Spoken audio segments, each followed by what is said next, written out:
And we are live. And we are live. Hi, Sigrun. Thank you for coming on my show, The Life Stories.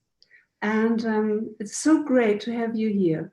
We work together for 18 months now, and you're my business mentor. And you developed the business idea with me. Your story is your business. We talked about that on your show. And I want to ask you, when I have you here, what do you think is your story? What is the story of the small girl in Iceland and the journey to be here?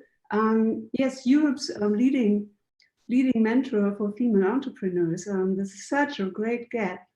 You live in two cities now, in Zurich and in Iceland. And what is your story, Sigrun? Well, first of all, thank you for having me here. It's a true pleasure. And my story was not clear in my first year of business. My story then was just like, okay, there's no plan B. I need to start to take care of my health and work from home and not work for someone else. And I really wanted to live in two countries. So that was my first dream. And maybe I was still in my first year, but it was not originally the fuel for starting for business, my why. But I figured out my why, and I don't know exactly when it was, but I think it was around teaching others how to find their why. And I had to give them some examples. And then this story popped up, and I realized this is it. When you hear it yourself, when you start to share it, you realize this is it. And it was me, 16 years old, being brought up in the belief that I could do anything. We had a female president, the first democratically elected female president in the world. My parents truly believed in education, and then our doors would be open to do anything we wanted. They didn't have to push me. They pushed my sister and brother to also go to university. I was very eager. I decided already when I was 11 to become an architect and study in south of Germany. In Germany, yes. Yes. You speak German as well, yes? Yeah, I studied in Germany. I lived 8 years in Germany and 1 year in Switzerland before I moved back. And now I've lived in Switzerland since 2008. So it's more than half of my life, I think, I've lived abroad. But yeah, I had this idea that I wanted to kind of follow my dream, and anything would be possible. That's how I was brought up. And nobody tried to stop me thinking it was possible to go to another country and study. I didn't think it through like, oh, you're going to be alone and it's going to be expensive to call home. And I don't think like that when I have a dream or a vision. It's just, hey, I know I want this and I'll make it happen some way. I didn't know how to pay for it. But luckily we have students loan in Iceland, so from the government with very, very low interest rates. So I figured all these things out over the next years. I had 9 years to figure it out. So I didn't have to know it when I decided when I was 11. But my real why was when I was 16 years old. I really liked to make my own clothes. I could do knitting and sewing. And at 16 years old, I was already advanced in sewing. And I wanted to make my own patterns. I didn't want to buy burta. I wanted to make my own. I wanted to see something in a fashion magazine and just create it or see it on the street. So my parents signed me up for a course with a dressmaker. She was the mother of someone who already had like a fashion shop in Iceland. And it was in the evening. And I remember my school was until 7 p.m. They had such a small schools building that if you were 16, you had to do afternoon school. We had no morning school. And I had to do my learning in the morning. We had afternoon school, and 7 p.m. my parents were outside, drove me to the dressmaker. And for 8 weeks, at least, I went there once a week for the whole evening. And I was obviously the youngest, who is 16 years old and wants to learn how to be patterns. Mostly you are in your 40s, late 40s, or even 50s. And I sat there and I didn't say much, you know. I might be an extrovert and you might know me for someone who can speak on stage, but 16-year-old surrounded by grown-ups, I was like, not saying anything, but I listened. And I listened very carefully to what they said. And what they said was not good, because they talked about dreams and what they wanted to achieve in life and all the reasons why they had not done it. And it was, I would say, when you're a teenager or a child, you're very vulnerable. It's easy to influence us. And in this moment, I felt, I wouldn't say world falling apart. That's maybe too strong, but something broke. Like I was really thinking, this can't be it. It can't be that women can't make their dreams come true. But they kept on going, weeks and weeks, the same stories, and, you know, one after the other, all these dreams. And I felt like, wow, they're just not going to follow them anymore, because now they already feel they're even too old to follow them. Even, you know, they used excuses like children and married or whatever, time and money, the typical excuses that everyone uses, or not having the skills. And I think at that time, you know, this is many years ago, obviously, they thought it was just done.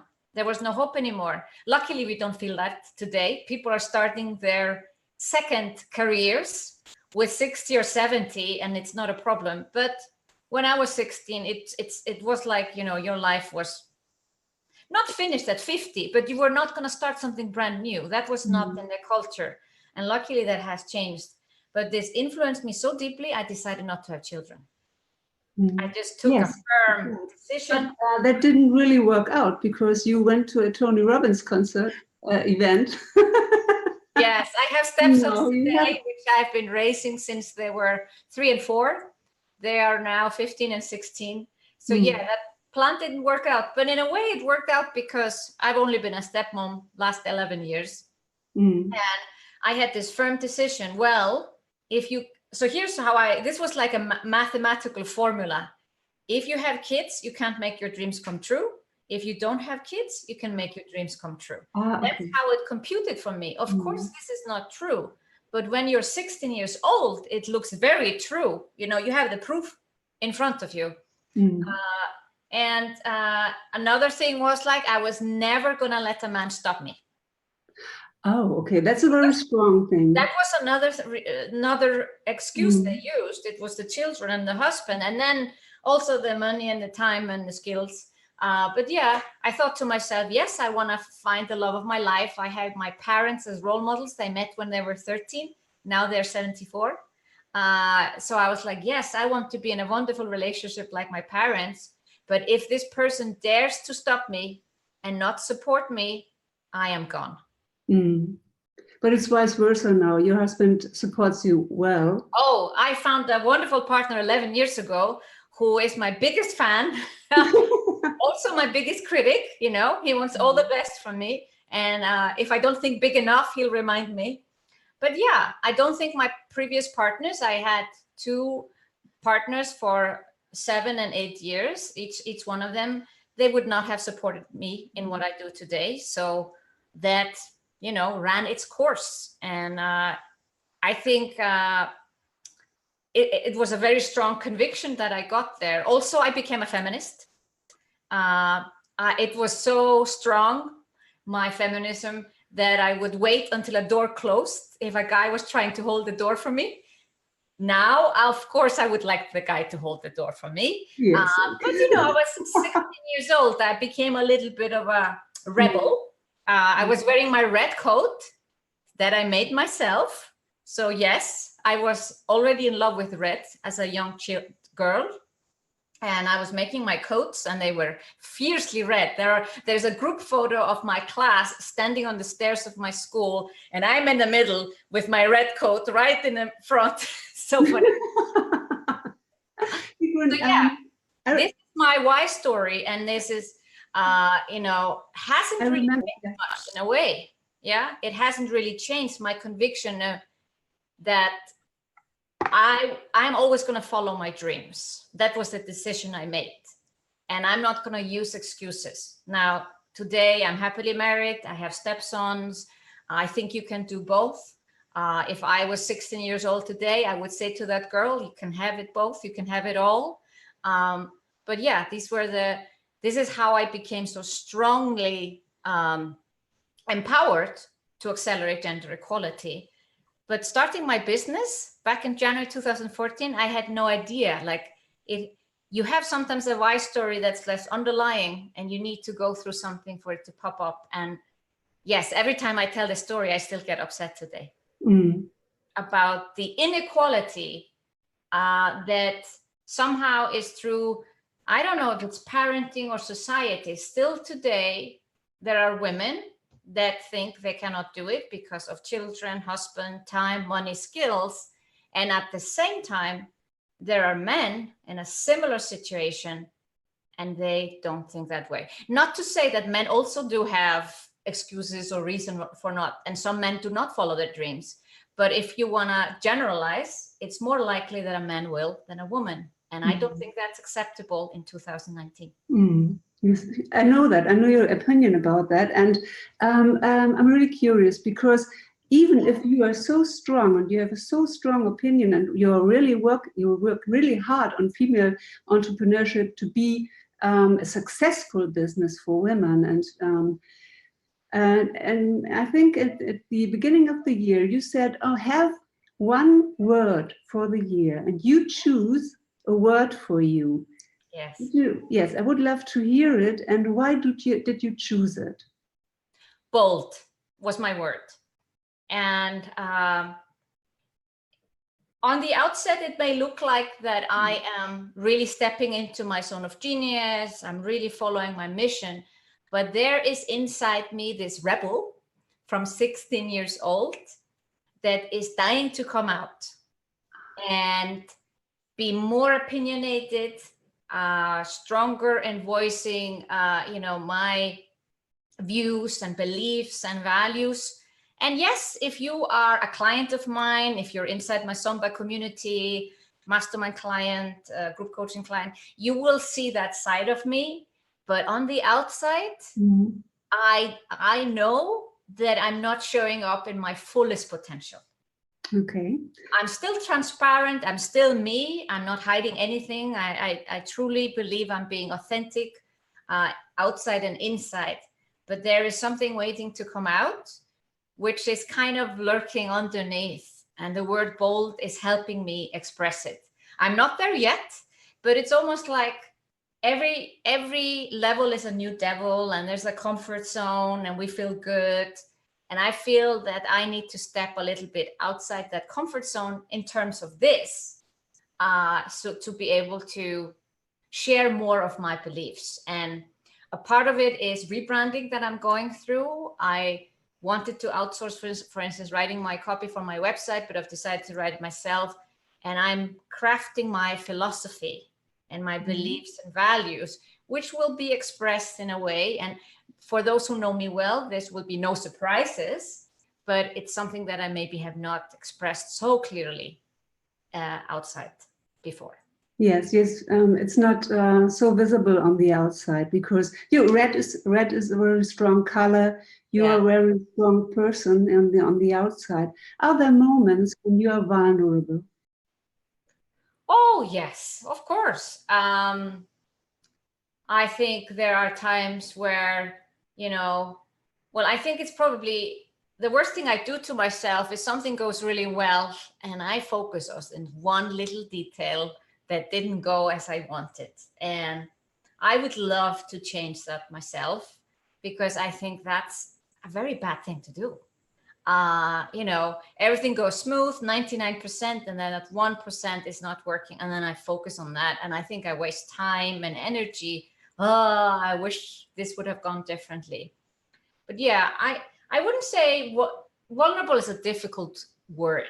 I think I'm so open in how I feel and what works and what doesn't work that I have no necessarily secrets or anything that happens behind the scene. I normally come out with everything.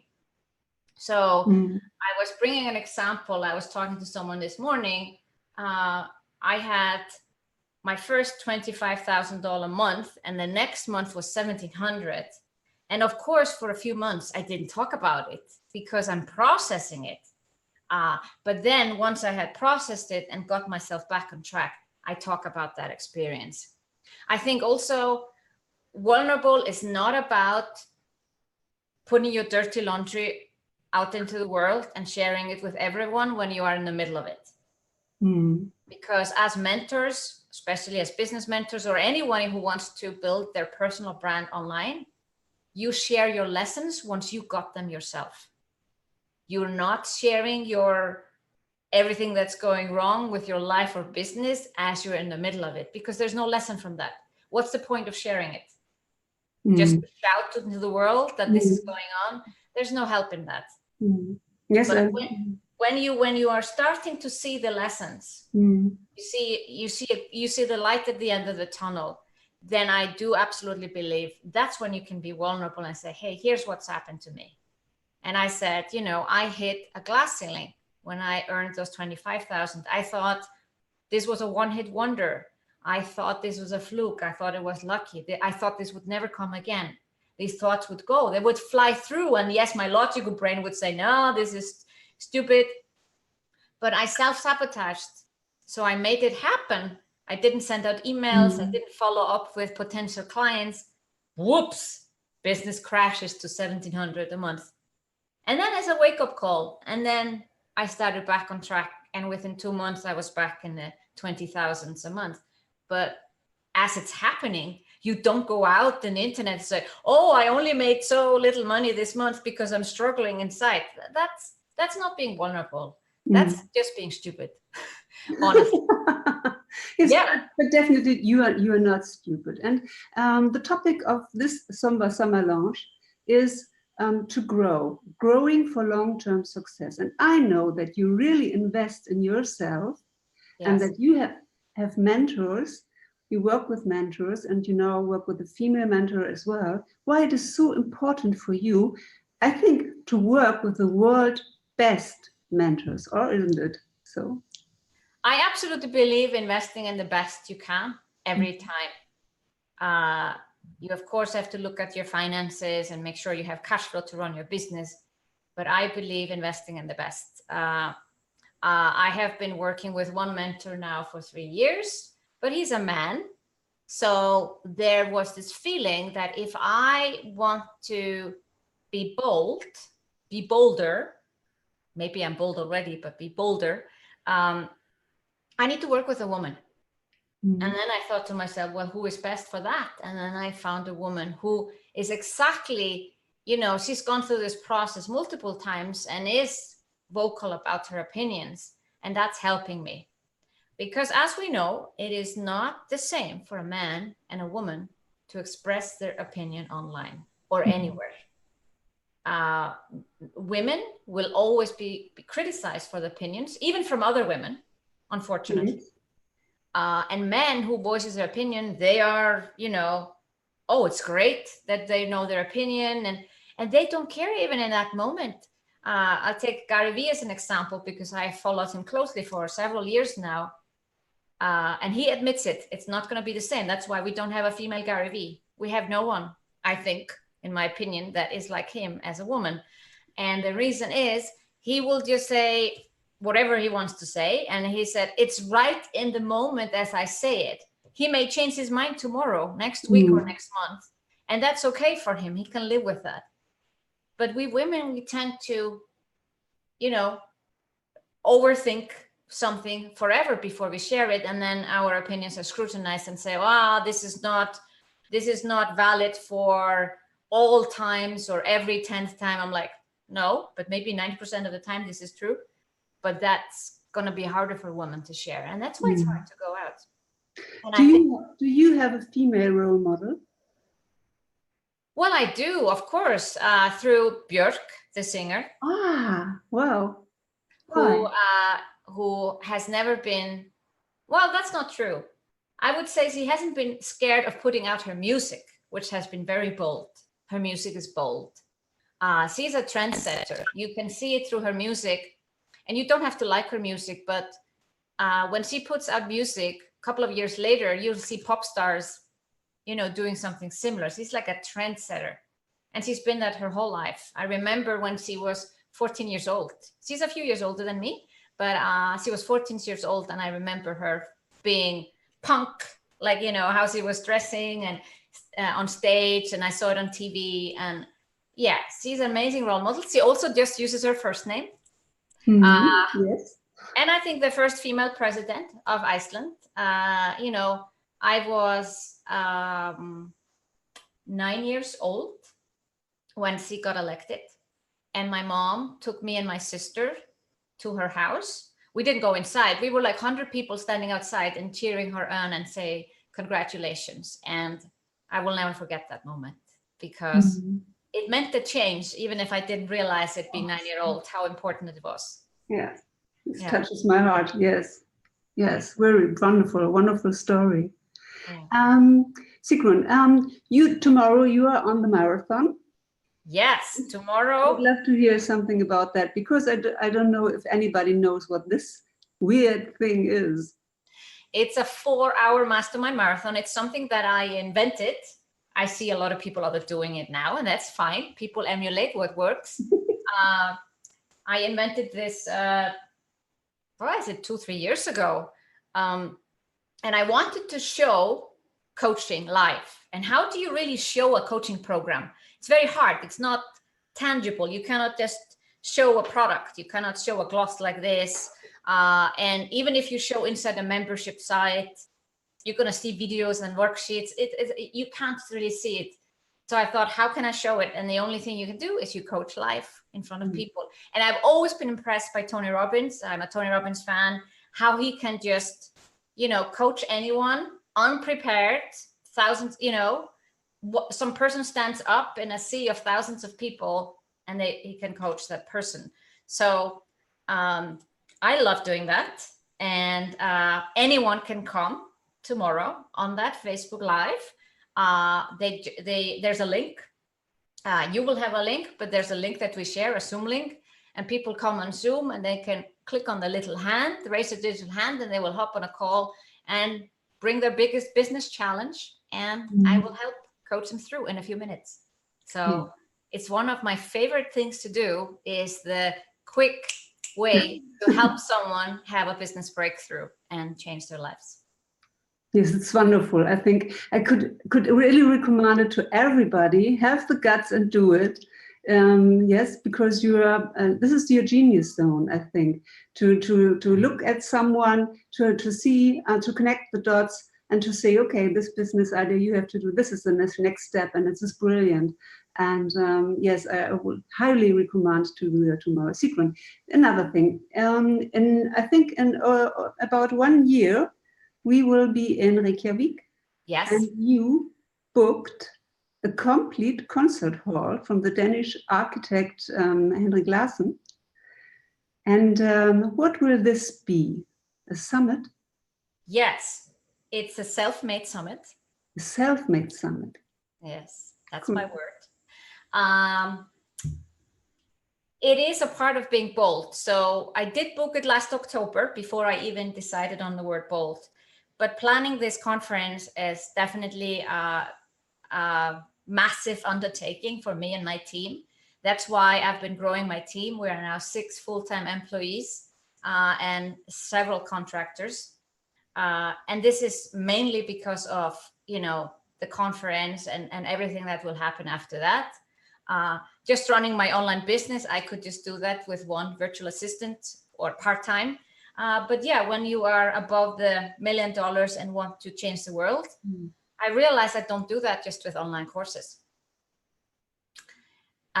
You need to meet people face to face. Now, I've done several live events that we have exclusive for our Sampa community, but I knew I had to go bigger than that. I had to open up a conference for the public and showcase women. So I have wonderful women. I do also have a couple of men, and I was debating about this for a while. Do I allow men to speak? And I thought to myself, yes, we can learn from men. So it's going to be at least 12 speakers, and 3 of them are men. And we have wonderful women who are going to come on stage and share their journey of how they've built their impressive businesses And then they're also going to teach you a topic around online business and online marketing. And yeah, we have several of the speakers confirmed. We're not going to share anything yet, but as of July, you can start to book your ticket for the conference.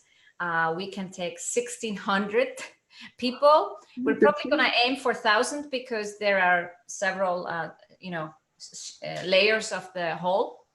But yeah, the hall is red. I have it actually on my phone. Mm-hmm. As a screensaver? I screensaver, so I see it every single day. It's me standing in the hall. Mm-hmm. It's a reminder for me. Now, it's weird to have a picture of yourself maybe on the phone, but in me, I am just visualizing myself on the stage already every single day, multiple times a day. You know, it's just a mantra of remembering where I'm going. So doing the things, because, you know, not everything is business is super fun. There are things that we need to do. Maybe you need to fire someone, or, you know, also hiring people was a lot of work. But if you know why you're doing it and where you're going, you can do anything. That's why long-term success, having a 10-year vision is so important, and not think about, oh, what's next month all the time. You have to think about the big vision. And then you come back into the moment and, of course, work on your business today. Yeah, this is my last question to you, or let's say the question before the last question, because I always have the same last question in my show. And what is your 10-year vision? Where will you be in 10 years? Well, I thought that having a conference or something like that would be my 10-year vision, but now I'm getting very close to actually executing this. So that's just a year away. My 10-year vision is more around the impact that I can have. So I don't say like, oh, I'm going to have 10 conferences or whatever. It's like, I don't think that way.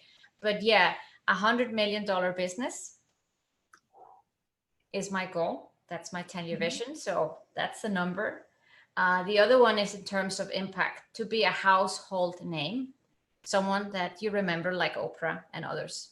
So I don't want to be Oprah. She's Oprah, but Sigrun, that people know who this person is, and having a fund that invests in female-led businesses, startups led by women, philanthropy, you know, also helping women from other countries who cannot afford education.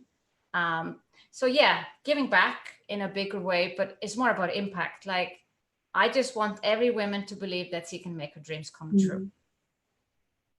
Wow, a great vision, Sigrun, and I know that you will reach it. I know it because I worked with you for the last 18 years, and I would do it, or should do it, the next time, and this year and the year after, because Somba is so great. It's a community with a great mentor and a great program with so much know-how. And I really love it, and I don't want to go away there. And this is my last question. Which question should I have asked you? Well, that's quite a surprise. Which question should you ask you? What is your tagline? Okay. But you know it already. So, but people watching maybe don't know it. It's to accelerate gender equality through female entrepreneurship. And I did not come up with this tagline on day one, not in year 2, not in year 3. It came to me probably just a year ago. Actually, I had achieved gender equality, which I realized actually in October was not a good one, because when you have something that is almost impossible to achieve, at least in my lifetime, we know gender equality, according to some statistics, it's probably 200 years away.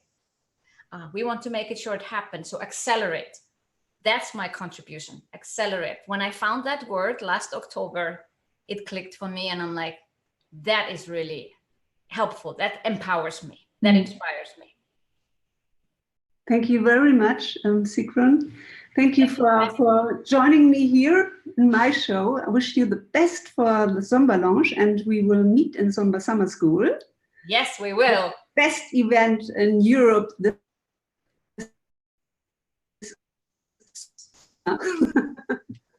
Thank you so Thank you, much for Lara. having me. It's a Goodbye. pleasure, Iris. See you in summer school. Yes. Bye. Bye.